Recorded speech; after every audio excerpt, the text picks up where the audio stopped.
Gente, então deu uma atrasadinha aqui, porque uma hora esse trem de streaming funciona, outra hora não funciona, mas não importa, estamos aqui, vamos começar.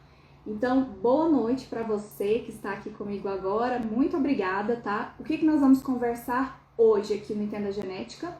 Sobre atas e como elas podem ferrar com a nossa vida, caso a gente não utilize algumas estratégias inteligentes, tá?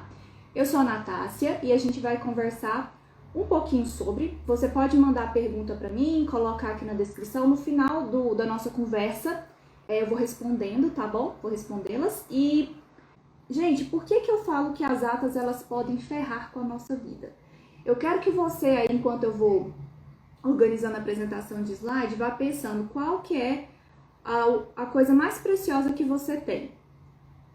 Vamos ver se vocês conseguem pensar e fazer esse link, né? Por que eu tô trazendo justamente sobre atas, né, de laboratório, ainda mais aqui que a gente trabalha muito fortemente com a parte de análise, de interpretação, e a gente fica pensando, nossa, mas a pessoa tá muito doida, porque ela tá falando sobre ata, né? Então, eu vou te mostrar por que eu acho que é uma parte muito, muito, muito importante que a gente tem que começar a pensar sobre, tá bom? Mas o tema da nossa conversa de hoje é sobre como ter a melhor ata de laboratório do planeta Terra para que você consiga ter o início bem massa, bem legal da sua autonomia para suas análises em dados genéticos. E eu vou te mostrar por que é importante essa organização. O que eu falo, eu chamo de ata laboratorial inteligente. Por quê? Porque ela começa com a base das suas análises lá no final. Então, o que acontece? Às vezes a gente fica perdido, por quê? Porque a gente tem muita demanda para ser feita tanto no laboratório quanto em casa, enfim, porque não dá para separar, gente, não dá para separar as nossas vidas pessoais, a nossa vida pessoal, a nossa vida do trabalho, as coisas, elas conversam muito entre si. Então a gente acaba ficando estressado e a gente desconta no quê? Na ata, porque afinal de contas depois você arruma. Só que esse depois, ele não chega nunca. Então você tem a falsa sensação de que você está organizando as coisas quando na verdade você não está, entendeu? Ou a sensação de que você vai organizar e que vai dar tempo. O tempo certo é a hora que você está fazendo, não é antes, não é depois. Então por isso que eu quis vir conversar com vocês sobre isso, porque eu estava pensando que eu mesma nunca conversei isso com os meus estudantes. Então, e eu não vejo muitas pessoas explicando a razão de uma ata organizada e como organizar a sua ata. Eu falei para você pensar no que é o mais importante, né, para você. E eu acredito que para todo mundo é o tempo. É você ter tempo de qualidade para você fazer suas coisas pessoais, mas para você também estudar, para você desenvolver sua pesquisa, para você apresentar suas análises de dados, enfim, todas essas coisas. Sem tempo a gente não consegue ir para frente e você já percebeu que quando o tempo está acabando, entre aspas, para alguma coisa, a gente tende a paralisar. A gente paralisa, por quê? Porque vem ansiedade, vem uma série de coisas. Então, se no momento que você está fazendo ali o seu experimento, você se dedica a organizar a sua ata, aquele momento, ele não vai tomar o tempo de outro momento que seria a sua análise. Mas a gente está falando aqui de organização e tudo mais, da ata. Vamos entrar propriamente dito aqui na organização das amostras. A primeira coisa que eu acho que você tem que pensar é no nome que você vai dar para a sua amostra. Como assim, Nath? No nome que eu vou dar para a minha amostra? Não estou entendendo nada. Porque esse nome que você vai dar para a sua amostra vai ser o mesmo nome que você vai utilizar nas suas análises, para você não ficar mudando de nome o tempo inteiro e ficar olhando na sua ata 1000 coisas distintas. Então, a gente já começa a pensar numa padronização do nome das amostras. Como é que eu faço isso? Gente, eu tenho o mesmo nome das minhas amostras em tudo. Na ata, em planilha, no nome do meu sequenciamento, da minha genotipagem, tudo é a mesma coisa. Como que eu faço?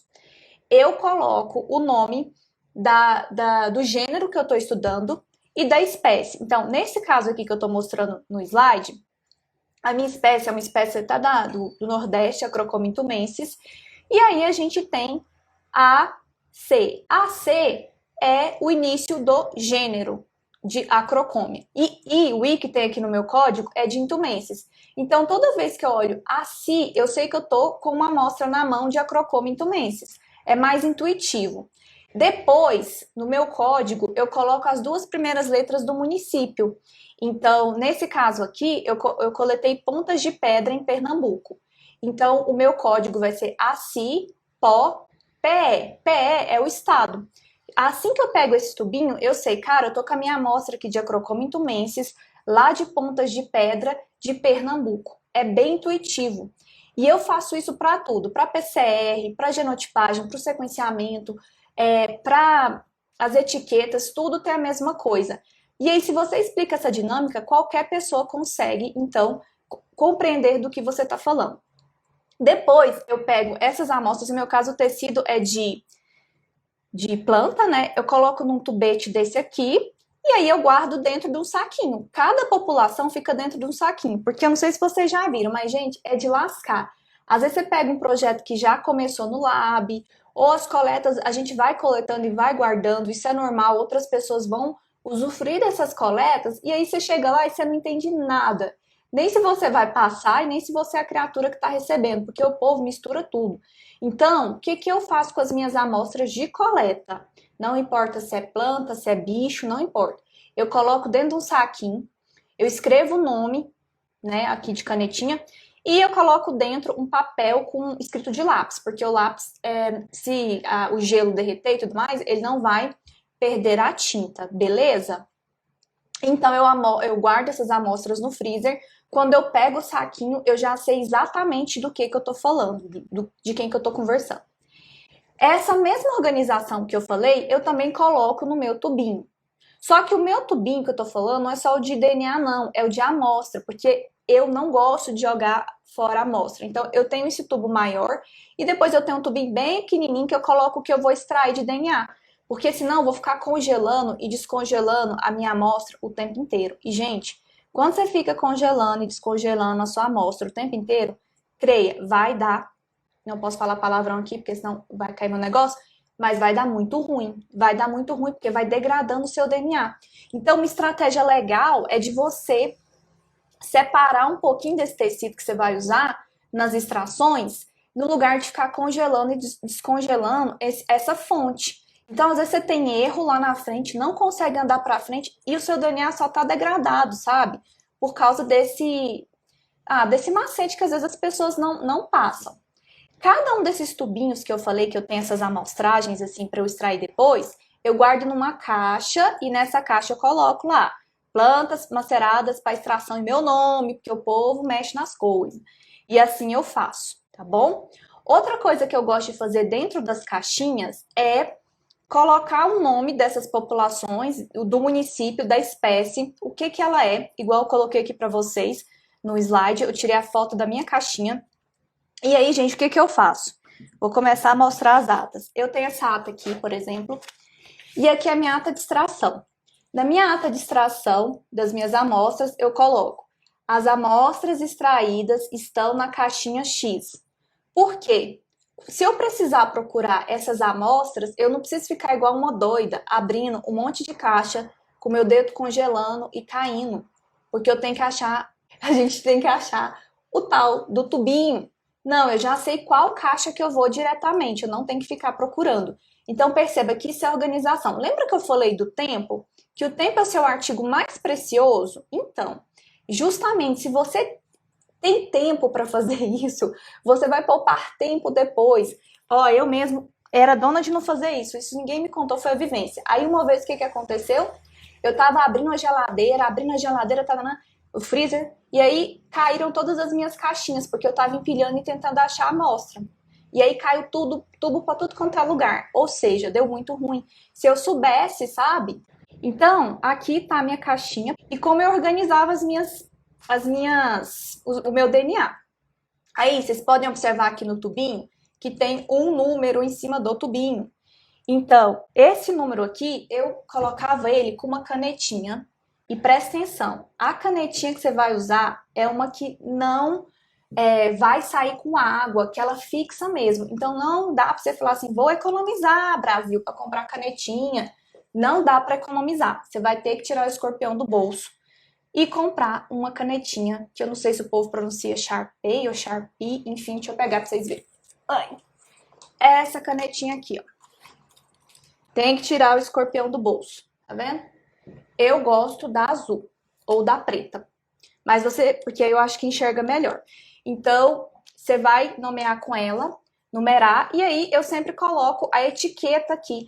Ah, Nath, mas você já tem o número para que etiquetar? Pois é.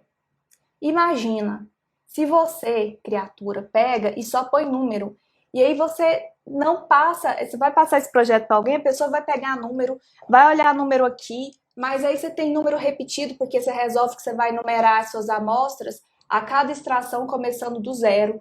Então, fica complicado. A gente tem que ter uma padronização, porque você não sabe quem vai pegar o seu trabalho, e também por você, por todo mundo. É um material compartilhado, tá? Então, eu sempre coloco aqui a etiquetinha que eu falei para vocês lá do início. Tubinho por tubinho, tubinho por tubinho, tá? Sem exceção. E aí, aproveitando sobre isso, eu quero conversar com vocês, porque a gente abriu uma enquete e eu mostrei 3 atas para vocês.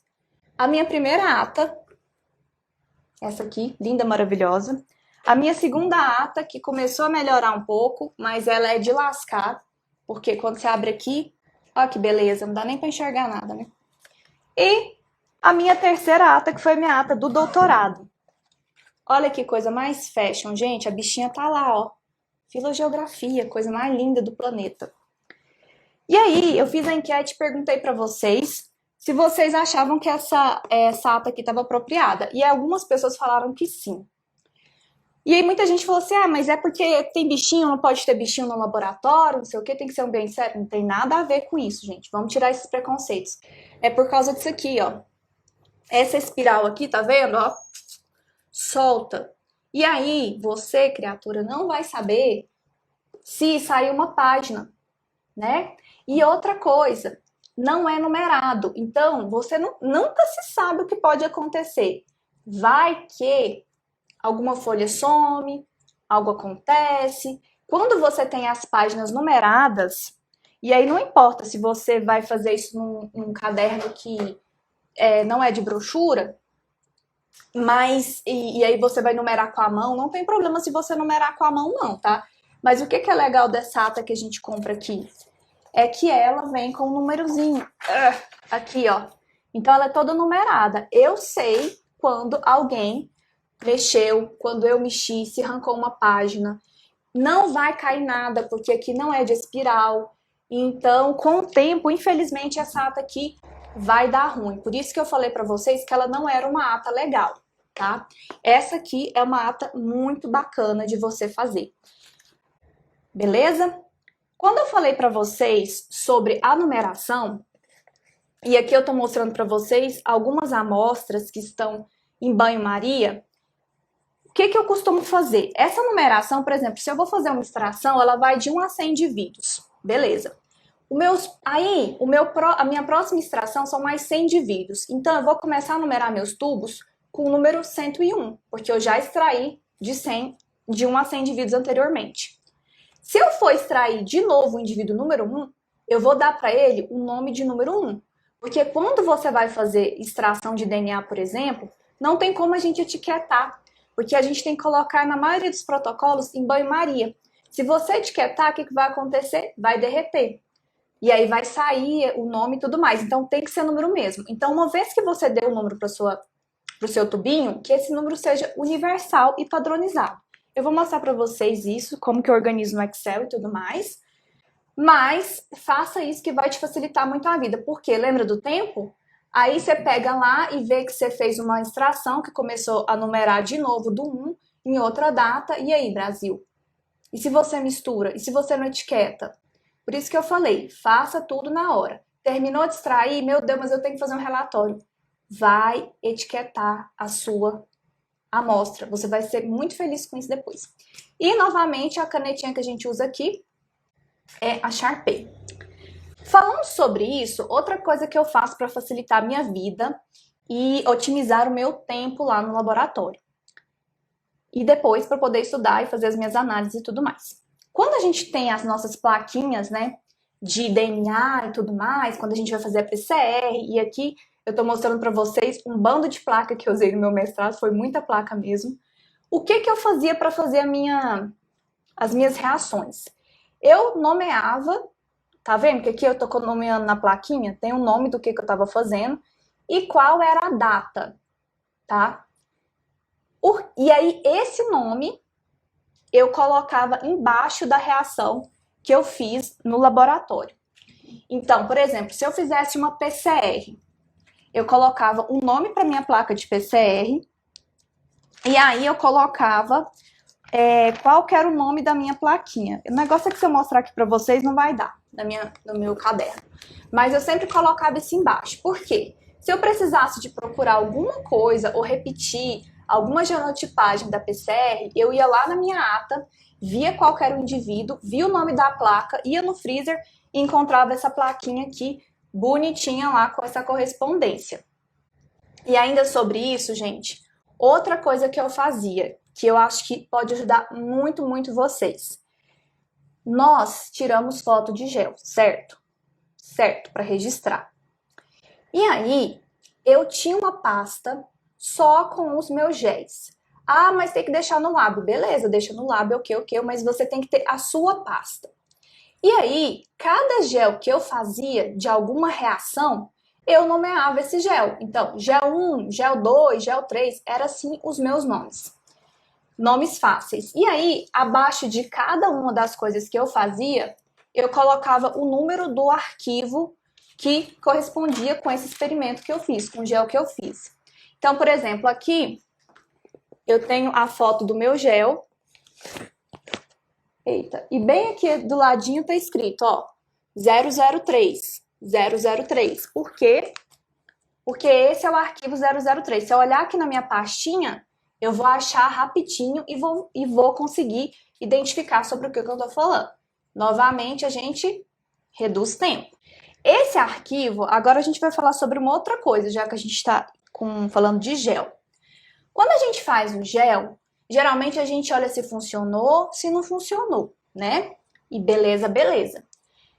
E aí, às vezes, a gente nem coloca o nome nem nada. E eu fazia muito assim, só que a nossa memória nos trai. E a pior coisa que você pode fazer, gente, é ficar olhando isso aqui e contando. Peraí, posto 1, 2, 3, deixa eu olhar aqui na minha ata para ver o que corresponde. Então, uma coisa que eu acho bem interessante de você fazer é nomear o que o seu gel tem. Isso vai facilitar muito a sua vida, principalmente quando você está começando a otimizar a temperatura, selecionando os seus primers e tudo isso. Então, eu nomeava aqui, olhava, isso me ajudava a analisar o que eu tinha que melhorar ou não. Colocava o nome do primer e a temperatura para um caso de seleção, né, de primers e tudo mais, e isso me ajudava muito. Geralmente, a gente acaba colando isso daqui na ata, né? E para facilitar você olhar, mas não precisa. Mas caso você queira colar e imprimir, você vai pensar, tá bom, Nath, você tá falando para eu colar e imprimir, pode ser bom, eu também acho, mas isso é dinheiro. Não temos dinheiro para ficar gastando impressão. Realmente, concordo. Mas se você achar que facilita a sua visualização, você pode fazer uma inversão de cores no programa de edição de foto, tranquilo.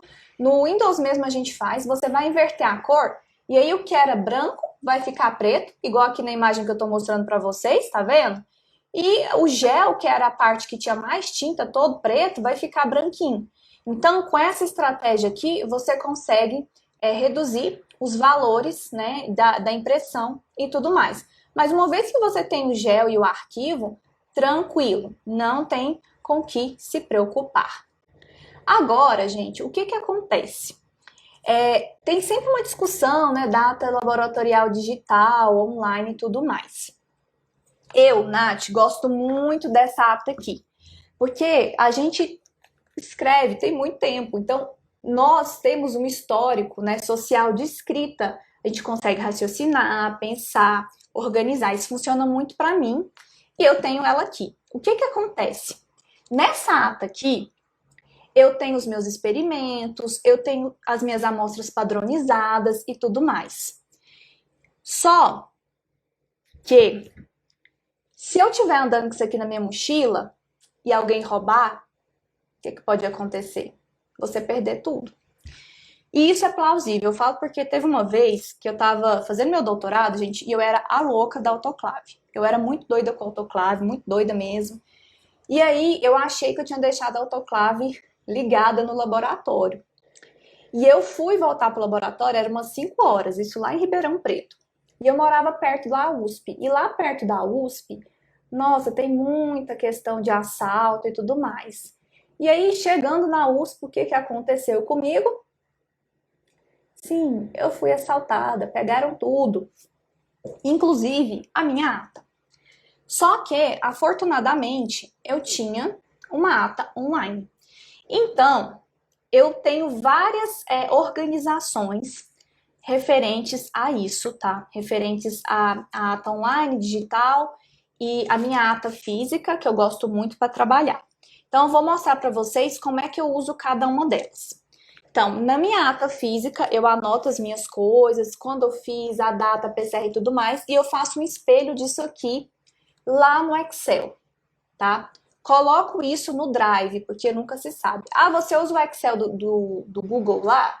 Não uso, porque já aconteceu de eu começar a usar, acabar a internet, e aí ele não atualizar e eu ter que repetir tudo novamente. Então, eu sempre atualizo a planilha, tá? Outra planilha que eu tenho ela tanto física quanto digital também, é a planilha em que eu tenho quais são os protocolos que eu utilizo. Essa é a planilha com as coisas impressas. Então, toda vez que eu for fazer uma extração, aqui está o meu protocolo das coisas que eu utilizo. Eu não coloco nessa ata aqui, porque senão fica uma salada. Essa ata aqui é só do meu experimento. Alguns laboratórios, inclusive que eu já trabalhei, eles queriam que você fizesse uma ata para o laboratório, que essa ata ficasse lá. Tudo bem, inclusive porque a gente tem que ter... Qual que é a importância da ata? Lá tem a receita que você fez. Então, é possível que outros pesquisadores repliquem aquilo que você fez a partir da sua ata. Mas eu aconselho você fortemente a ter a sua ata. Se o laboratório tem a ata deles lá, você completa, tudo bem, beleza, beleza, e fique com a sua. Porque isso aqui é a sua inteligência também, tá? É o seu desenvolvimento. Mas eu não misturo, então, esses protocolos, salvo o PCR, aqui tem, então, protocolo de PCR, essas coisas eu coloco aqui. Mas todos os meus protocolos estão nesse tipo de ata. E essa ata que eu tenho, ela é emplastificada com plástico aqui. Por quê? Às vezes eu tô no laboratório e eu não consigo não rabiscar. Então, ó, por exemplo, aqui ela tá toda rabiscada. Só que como é plástico, eu pego, passo álcool e limpo. Beleza, beleza. Então facilita muito. Eu vou fazer um cálculo, eu quero fazer um tique se eu coloquei todos os componentes de uma PCR ou se eu fiz a minha diluição correta. Eu vou ticando os meus indivíduos com a canetinha, depois eu passo o álcool e tudo bem. Então, por exemplo, aqui eu tenho até a minha quantificação de DNA. Você pode olhar que ele tá todo riscado aqui, tá vendo? Ele tá todo riscado porque aqui eu tava olhando algumas novas quantificações e eu queria ter certeza que eu tava fazendo certo. Então, essa aqui foi minha grande companheira. E eu tenho ela online, mas também tenho ela desse jeito aqui que eu mostrei para vocês. Aí eu vou mostrar como é que eu organizo a minha ata, então digitalizada e online também. No meu computador eu tenho tudo. Eu tenho gel de qualificação. Gel de qualificação é ótimo. Porque eu olhei a ata de qualificação aqui. Eu tenho os artigos dos primers, as coletas, tudo, etiqueta, tá tudo aqui numa pasta, só uma pasta de ata, não misturo com outra coisa. E aí, dentro desse esquema de fazer a organização espelho, né, organização digital, eu crio uma placa-mãe. Essa placa-mãe que eu chamo é a placa que eu utilizo para fazer as minhas reações. Então, ela vai chamar placa-mãe 1, por exemplo. E nela eu vou ter até 95 indivíduos, né? Ah, Nath, mas tem 96 postos. Calma que eu vou te explicar. Então, o que acontece? Lembra aquela organização que eu falei para vocês de colocar o nome na placa? Você vai colocar placa 1 ou placa mãe 1, a reação que você está fazendo e a data. E aí, sempre nessa placa 1, vão ter esses indivíduos que eu estou mostrando aqui para vocês. No caso, vocês coloquem como vocês acharem melhor. Por quê? Você pode vir com a multicanal, pipetar logo de uma vez. E aí, quando você genotipar ou sequenciar, você já vai copiar esse nome aqui e colar para suas sequências. Você não precisa digitar nada, você vai ter certeza que você está fazendo certinho. Como sempre vai ser a mesma placa, se você estiver genotipando, diluindo, fazendo qualquer uma dessas coisas, vai estar tudo organizadinho. Outra coisa para você otimizar o seu tempo com isso é você fazer uma placa de diluição de DNA. Como assim, Nath? O que eu fazia? Eu pegava todas as minhas amostras que estavam em tubinhos, até para preservar o meu DNA e também o meu dedo, meu braço, e eu montava essa placa-mãe aqui, já com o DNA diluído na quantidade que eu ia usar para PCR. Então, diluía tudo, arrumava tudo. Quando eu ia fazer minha PCR, geralmente a gente não faz só com primer, a gente faz com vários primers. Essa plaquinha já estava no jeito, arrumadinha, eu já tinha quantificado, colocado a concentração exata que eu precisava. Então eu só ia lá, pegava a pipeta multicanal quando não tinha, beleza, beleza, mas mesmo assim ainda era muito mais rápido do que você descongelar todos os tubinhos, aí você montar cada uma das placas, porque novamente é só um primer, gente? Não é só um primer. Então, isso otimizava muito tempo, tá? E aí, eu sempre deixava aqui nesse último pocinho o branco. O que é o branco? Supondo que você faz lá uma reação de PCR, e aí, essa reação, ela não funciona. Como é que você vai saber qual foi o erro que aconteceu? O que aconteceu ali? Ou ela amplifica várias bandas, por exemplo. Quando você tem o branco, esse pocinho aqui, você vai só colocar a sua reação, você não vai colocar nenhum DNA aqui. Se por um acaso alguma coisa amplificar aqui, nesse pocinho, temos problemas. Por isso que eu aconselho sempre deixar esse último pontinho aqui, potinho, para você investigar depois, se acontecer alguma merdinha, o que aconteceu. Senão você vai começar a tirar no escuro. Então eu deixo. As pessoas falam, mas podia ser 96. Podia, mas você não sabe se esse dia você esqueceu de botar um primer, esqueceu de colocar uma TAC, eu já fiz isso várias vezes. Então é bom que a gente tenha esse respaldo. Então, olha que legal. Coisas importantes aqui desse slide que eu estou mostrando da placa-mãe. Com a placa-mãe você ganha tempo, porque você vai diluir o DNA necessário para fazer todos os seus experimentos, então você não vai ter que ficar abrindo geladeira, tirando o tubinho, organizando em rack, pipetando para um monte de primer que você vai usar. Não vai precisar.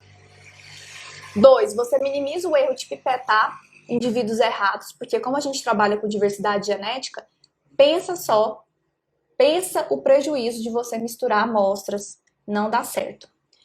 Você já tem o nome das suas amostras e esses nomes você simplesmente copia e cola nos arquivos que você vai precisar renomear do sequenciamento da genotipagem.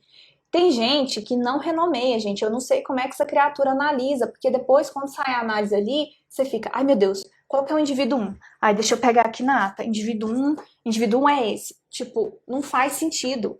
Por isso, até que eu conversei com você sobre você, antes de começar uma ata, pensar como você vai chamar o indivíduo que você trabalha, a espécie que você trabalha, porque isso vai sim te poupar tempo, e não só tempo aqui na sua ata, na sua vida de pesquisador, tá? Fica tudo muito bem padronizado. A mesma coisa eu faço, assim que eu faço a minha extração, eu já crio essa planilha aqui, que eu tô mostrando para você. Então, essa é uma planilha de quantificação de DNA. E aí, eu já tenho ela padronizadinha, inclusive com a fórmula de quanto que eu preciso de DNA no final da minha concentração e quanto de água que eu tenho que adicionar. Então, no meu caso, eu trabalhava com DNA que precisava ficar 10 nanogramas, o microlíquido. Então, eu já quantificava com o nome da minha amostra, colocava a quantificação ali, punha o volume que eu tinha e eu botava o volume final que eu precisaria acrescentar. Fazia tudo de uma vez. Porque tem gente que ainda faz o cálculo na mão. Não precisamos disso. Podemos utilizar o Excel para nos ajudar. Organizava assim. E aí eu mantinha isso tanto aqui no computador, né? Como aqui na minha ata, que eu rabisco com canetinha e apago com álcool. Beleza? Mesma coisa com coleta. Isso aqui, gente, quando você faz e termina, você fala, ai, obrigada. Como eu sou uma pessoa maravilhosa por ter feito isso. Essa aqui é uma organização de tudo que você faz. Então, aqui eu tenho o código da minha população, a espécie, a localidade, latitude, longitude, a data de amostragem, porque tudo isso daqui vai para o seu artigo, vai para o seu trabalho final. Então, se você já deixar isso pronto, à medida que você for fazendo e for atualizando, você vai querer se abraçar, entendeu? Vai querer ir lá no passado e falar obrigada por ter feito isso. Você é muito maravilhosa, muito maravilhoso. E aí, eu já colocava aqui, então, nessa coluna, a quantidade de DNA extraído, tá? E depois eu colocava para o marcador que eu estava trabalhando, quantos indivíduos eu já tinha sequenciado. No caso aqui era cloroplasto, coloquei quantos que eu tinha sequenciado, nuclear, quantos que eu tinha sequenciado. Então isso me dava, inclusive, uma sensação de que, nossa, as coisas estão andando. Tudo organizadinho, tá? Ok, mas eu falei para você, então, que eu tenho a minha ata física, eu tenho a minha ata digitalizada, e eu coloco ela no Drive, mas a gente também tem outras ferramentas hoje que eu quase não vejo muito pessoal no Brasil utilizando, que é super, super legal e está se popularizando muito entre os cientistas. E uma delas é a nossa ata online. Ah, Nath, mas a ata online é o que você falou de colocar lá no backup, no Drive, por exemplo. Calma, essa ata online ela pode ser vista por quem você quiser que compartilha, mas alguns pesquisadores estão até colocando já nos artigos científicos por causa da reprodutibilidade. Quer ver? Até aqui a Lorena falou uma coisa super legal. Em tempos de ciência aberta, é de suma importância essa preocupação com a ata, dados abertos. Muito bem, Lorenz. Justamente. Então, eles estão nesse processo de fazer as atas abertas, mas eles já têm templates, esquemas para você só preencher. Gente, quase que fica um relatório, coisa mais maravilhosa do mundo. Então, aqui no slide eu estou mostrando para vocês, na tela, uma empresa que faz, que chama LabFolder. Essa LabFolder, ela tem produtos que são pagos, claro, mas ela tem para até 3 pesquisadores para você compartilhar, você não paga nada, é free.